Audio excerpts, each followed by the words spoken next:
Bonjour, avec vous Nathalie Filenko et Best Couture. Aujourd'hui, je vais vous montrer comment faire une poche pour un jean, un pantalon ou une jupe. Nous avons besoin de 3 pièces. La partie principale de la jupe ou du pantalon, le haut de la poche et l'intérieur de la poche. Nous connectons l'intérieur de la poche avec la partie principale du pantalon ou de la jupe. Je vous invite à vous abonner à ma chaîne, à aimer et à enregistrer cette vidéo dans une playlist afin de ne pas perdre ces informations. La chaîne n'a pas de monétisation et votre abonnement et autres soutiendront mon travail.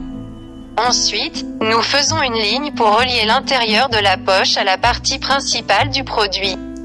Précollez la colle au fer à repasser en la découpant en forme de poche.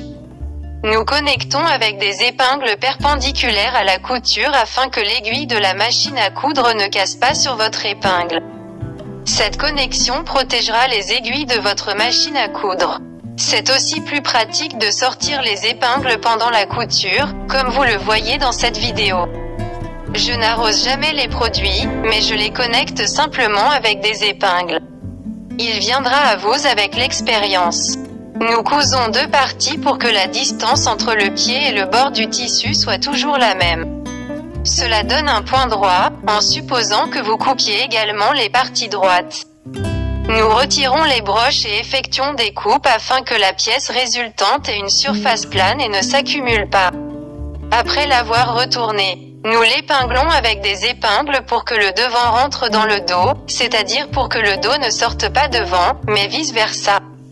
Ceci est très important pour la pureté et la qualité du produit. Vous pouvez également repasser cette partie sans épingler, mais simplement en la soutenant avec vos mains. Parce que les épingles attachées peuvent être imprimées sur le tissu et que les coutures peuvent ne pas être uniformes. Vous pouvez également poignarder avec des épingles, comme je le fais dans la vidéo. Il est important que la direction des épingles soit dans la direction à partir de laquelle vous allez commencer à coudre. De sorte qu'il soit pratique d'obtenir les épingles lorsque vous travaillez. Ensuite, il est très important de surveiller la position du tissu par rapport au pied de la machine à coudre. Et en gardant la même distance pour que votre ligne soit égale.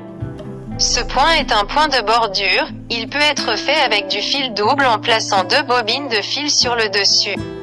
Ou avec du fil épais qui ressemblera à du fil dénime. Après avoir tracé une ligne, dans certains cas, ils font le deuxième parallèle, comme sur les jeans. Assurez-vous qu'il y a une distance égale entre le tissu et le pied et qu'ils obtiennent 2 lignes parallèles. Je vous recommande de vous entraîner à faire des points réguliers sur des surfaces courbes. Faites-le lentement et prudemment. La largeur de point doit être réglée au maximum pour être agréable. Généralement la longueur de point est de 4. Étant donné que cette poche commence à la taille et se termine à la hanche, vous n'avez pas besoin de faire des points d'arrêt.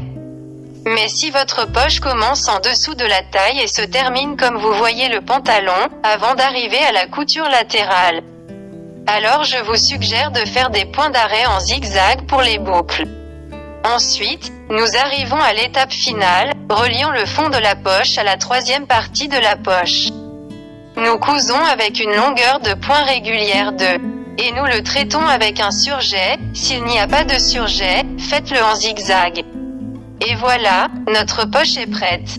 Cette poche sera très pratique dans les robes, jupes, pantalons et robes d'été, dans les affaires pour enfants et adultes.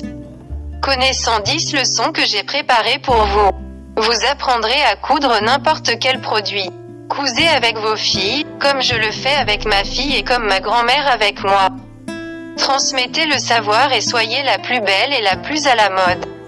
Je ne suis pas seulement un designer industriel et un modéliste diplômé de 2 instituts, l'un d'eux est en Italie POLIMODA.